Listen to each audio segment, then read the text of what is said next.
हमारा अगला टॉपिक है heat. What is heat? Heat is a form of energy. ये एनर्जी का ही एक रूप होता है हीट। अब ये एनर्जी क्या है? तो एनर्जी इज द कैपेसिटी और एबिलिटी टू डू वर्क। अब हम हीट को एनर्जी क्यों माने? आखिर ऐसा क्या दिखता है जिससे कि हम कहें कि वो एनर्जी है? तो एनर्जी कुछ करने की जो एबिलिटी कैपेसिटी होती है उसको कहते हैं। अब इसको हम साबित कर सकते हैं हीट के साथ कुछ इस तरह से, जैसे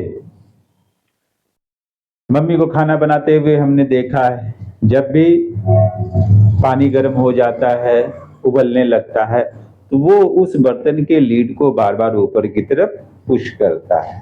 वो ऐसा इसलिए करता है क्योंकि उसके अंदर हीट की जो एनर्जी है, उस एनर्जी की फोर्स ने लीड को बार बार ऊपर ठेला, जिसकी वजह से वो ऐसा हो रहा है।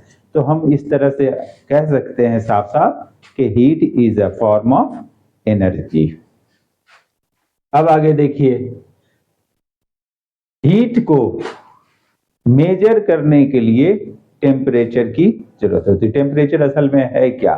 किसी भी सब्सटेंस या बॉडी का जो हॉटनेस या कोल्डनेस है, उसके मेजर को हम टेम्परेचर कहते हैं। The temperature of a substance is the measure of hotness और कोल्डनेस ऑफ दैट सब्सटेंस। हम इसे टेम्परेचर कहते हैं। टेम्परेचर को भी मेजर करने के लिए हमारे पास डिवाइस होते हैं, वो है थर्मोमीटर। थर्मोमीटर दो टाइप के होते हैं, एक तो क्लिनिकल थर्मोमीटर जिसको डॉक्टर्स यूज करते हैं और जिसका रेंज होता है 35 डिग्री सेल्सियस से लेकर 42 डिग्री सेल्सियस। दूसरा है लेबोरेटरी थर्मामीटर। इसका यूज साइंटिस्ट वगैरह करते हैं लेबोरेटरी में, और इसका जो रेंज होता है -10 डिग्री सेल्सियस से लेके 110 डिग्री सेल्सियस तक रहता है। अब आगे बात करते हैं कि हीट की वजह से क्या होता है, हीट का इफेक्ट क्या होता है, उसको हम देखते हैं। Number 1, heat causes rise in temperature. कहीं पे जाड़े का दिन है, पूरा कमरा ठंडा हुआ पड़ा है, हम हीटर ऑन कर देते हैं, कुछ देर में कमरा जो है गर्म होने लगता है, गीजर ऑन कर देते हैं, कमरा गर्म हो जाता है। वो इसलिए क्योंकि उसके हीट ने वहां के टेम्परेचर को राइज किया है। तो पहला उसका ये है इफेक्ट कि वो टेम्परेचर को राइज करता है। दूसरा, हीट एक्सपैंड भी करता है। हीट की वजह से चाहे सॉलिड हो, लिक्विड हो, गैस हो, इनके मॉलिक्यूल्स एक्सपैंड करते हैं। जैसा कि मैंने पिछले वीडियो में आपको बताया था कि बैलगाड़ी के ऊपर जो हाल चढ़ाया जाता था व्हील पे, तो उसे थोड़ा सा हीट अप कर दिया जाता ताकि वो एक्सपैंड हो जाए, और बाद में उसे कूल डाउन करके सही तरीके से फिट कर दिया जाता था। तो दूसरा इफेक्ट इसका क्या है कि ये एक्सपेंशन देता है। और तीसरा, ये स्टेट ऑफ मटेरियल को चेंज करता है, ये मटेरियल के स्टेट को चेंज करता है। फॉर एग्जांपल, अगर हम किसी सॉलिड को टेम्परेचर दें, सही टेम्परेचर दें, तो वो लिक्विड में कन्वर्ट हो जाता है। फिर जब लिक्विड को हम करें टेम्परेचर दें, तो वो गैस में कन्वर्ट हो जाता है। इसी के उल्टा, जब गैस को हम उसका टेम्परेचर डाउन करेंगे तो वो लिक्विड में कन्वर्ट होगा, लिक्विड का टेम्परेचर डाउन करेंगे तो वो सॉलिड में कन्वर्ट होगा। तो तीन इसके इफेक्ट हैं। नंबर 1 क्या है कि राइजेस इन टेम्परेचर, टेम्परेचर को बढ़ाता है, और दूसरा ये एक्सपेंशन करता है, और तीसरा ये स्टेट को चेंज करता है। ये तो हो गए इसके। अब कुछ मटेरियल्स ऐसे हैं जो हीट को अपने से होके पास होने देते हैं, फ्लो होने देते हैं, प्रोपगेट करने देते हैं, लेकिन कुछ मटेरियल ऐसे हैं जो कि ऐसा नहीं करने देते। जैसे आपने देखा होगा किचन में बर्तनों पे लगे हुए बैकलाइट के हैंडल्स, लकड़ियों के तवा पे हैंडल लगे होते हैं। ये लकड़ी या बैकलाइट, ये वो चीज है जिन्हें हम बैड कंडक्टर ऑफ हीट या इंसुलेटर ऑफ हीट कह सकते हैं, क्योंकि ये अपने से होकर हीट को फ्लो होने नहीं देते हैं।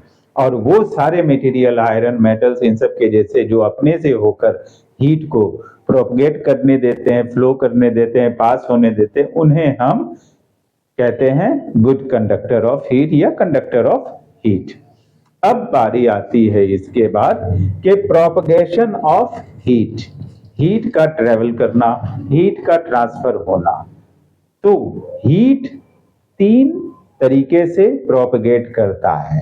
कंडक्शन जो सॉलिड वगैरह में हमें देखने को मिलता है, कन्वेक्शन जो लिक्विड और गैस में हमें देखने को मिलता है, और तीसरा है रेडिएशन। इस रेडिएशन में किसी मीडियम की जरूरत नहीं पड़ती। ठीक वैसे ही जैसे सन की हीट हम तक पहुंचती है, वो रेडिएशन के थ्रू पहुंचती है। आइए कि करके देखते हैं, इन तीनों के बारे में जानते हैं। सबसे पहले बात करते हैं कंडक्शन। कंडक्शन सॉलिड्स के जो एटम्स होते हैं, पहले सामने जो हीट के पास है उसके एटम्स गर्म होंगे, वो हीट अप होते हैं और वो अपनी प्लेस को छोड़ते नहीं, वो अपनी प्लेस पे ही रहते हैं, बस थोड़ा सा वाइब्रेट हो जाते हैं। उनके वाइब्रेट होने से इतना रास्ता मिल जाता है कि हीट अगले एटम्स तक पहुंच जाता है और फिर अगला भी ऐसे ही वाइब्रेट करके आगे के लिए, और इस तरह से एटम बाय एटम होते हुए पूरा का पूरा ऑब्जेक्ट हीट अप हो जाता है। Flow of heat through a substance without the movement of the substance itself. उसके अंदर कोई भी मूवमेंट नहीं होगा, एटम्स भी सिर्फ थोड़े से वाइब्रेट होंगे, वो अपनी जगह पर रहेंगे और इस तरह से ट्रांसफर होने का मौका मिल जाता है हीट को। तो इसे कहते हैं कंडक्शन। दूसरा है कन्वेक्शन।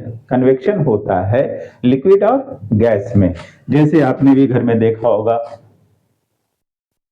खाना पकाते हुए मम्मी को, जब मम्मी इसको आग पे रखती है, आग चालू करती है, तो होता ये है, ये नीचे गर्म होने लगता है।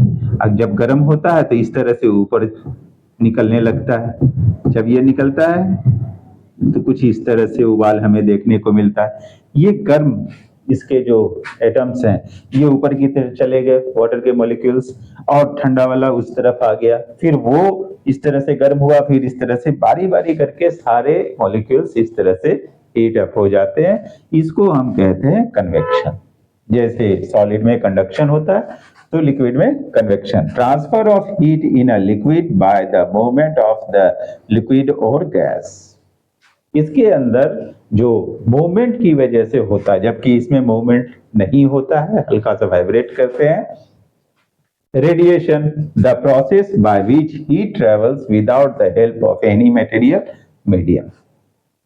वो हीट का ट्रेवल करने का या प्रोपगेट करने का वो तरीका जिसमें उसे किसी मीडियम, मटेरियल मीडियम की जरूरत नहीं पड़ती है, हम उसे रेडिएशन कहते हैं। जैसे सन से हीट हम तक, अर्थ तक पहुंचती है रेडिएशन के थ्रू, क्योंकि रास्ते में कोई पूरा वैक्यूम है, कोई मीडियम नहीं है, कोई मटेरियल मीडियम नहीं मिलता, तो रेडिएशन के थ्रू ही ये प्रोपगेट कर पा रहे हैं।